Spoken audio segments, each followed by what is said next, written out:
Hello and welcome back to the Park Lark channel. Thank you for clicking. As you saw in the thumbnail, we've got new information that is regarding the return of Great Moments with Mr. Lincoln. It now is going to be sharing the stage with Walt Disney, A Magical Life. And so in a few moments, you're going to see the recording of that. If you like the video, please click the thumbs up button. It lets YouTube know that more viewers should see the video. So thank you for that. If you're not a subscriber, please subscribe to the channel. It's free and it really helps out the channel's growth. So just a little bit of a background. I was in Disneyland to record the Super Bowl championship cavalcade that featured the quarterback and MVP from the Seattle Seahawks. That'll be in a separate video, but it was all recorded on the same day. I stumbled onto the fact that Great Moments with Mr. Lincoln had returned. So that's what I wanted to tell you, that it was by accident that we've got this video to show you. So sit back and I hope you enjoy it and that you can make plans to go visit Disneyland sometime in the future. So thank you, and here's the show.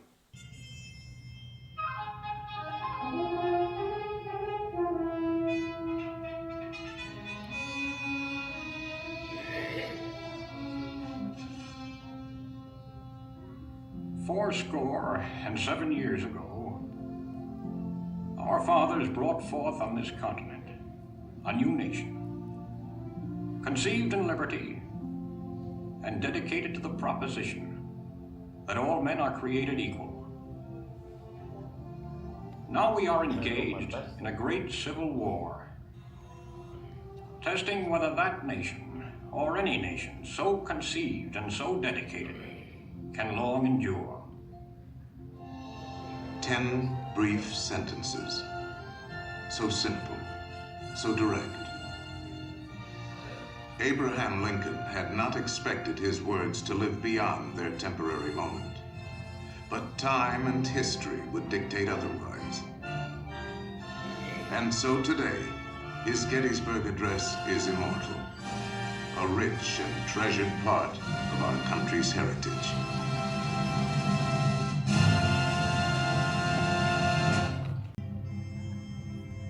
We pay tribute here not to a man who lived a century ago, but to an individual who lives today in the hearts of all freedom-loving people.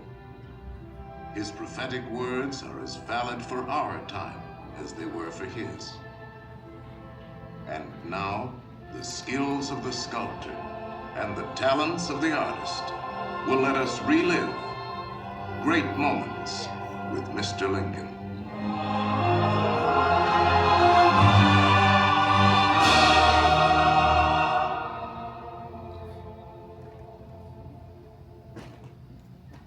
The world has never had a good definition of the word liberty.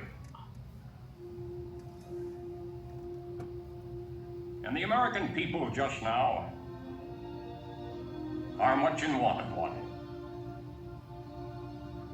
We all declare for liberty,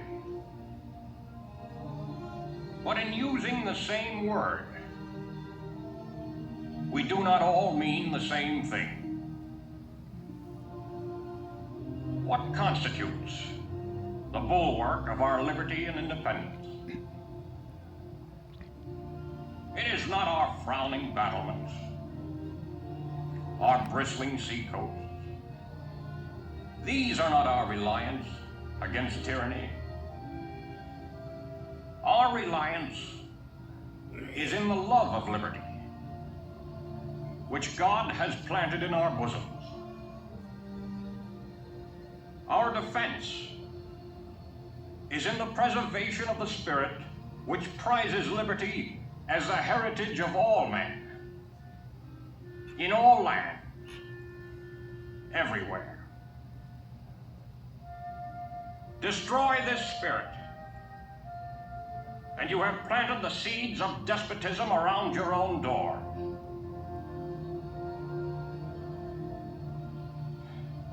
At what point shall we expect the approach of danger? By what means shall we fortify against it?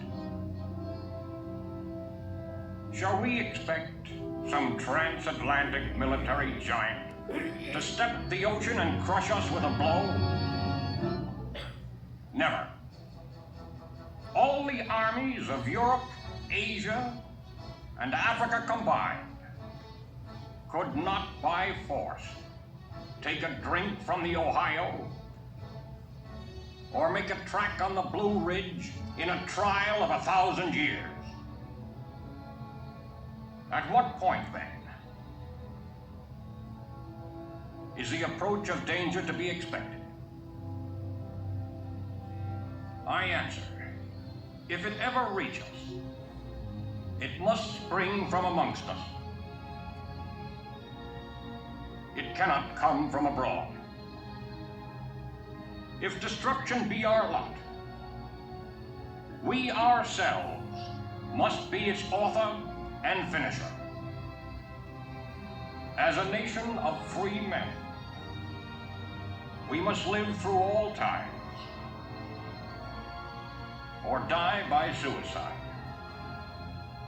Neither let us be slandered from our duty by false accusations against us, nor frightened from it by the menaces of destruction to the government, nor of dungeons to ourselves. Let us have faith that right makes might. And in that faith, let us to the end dare to do our duty as we understand it.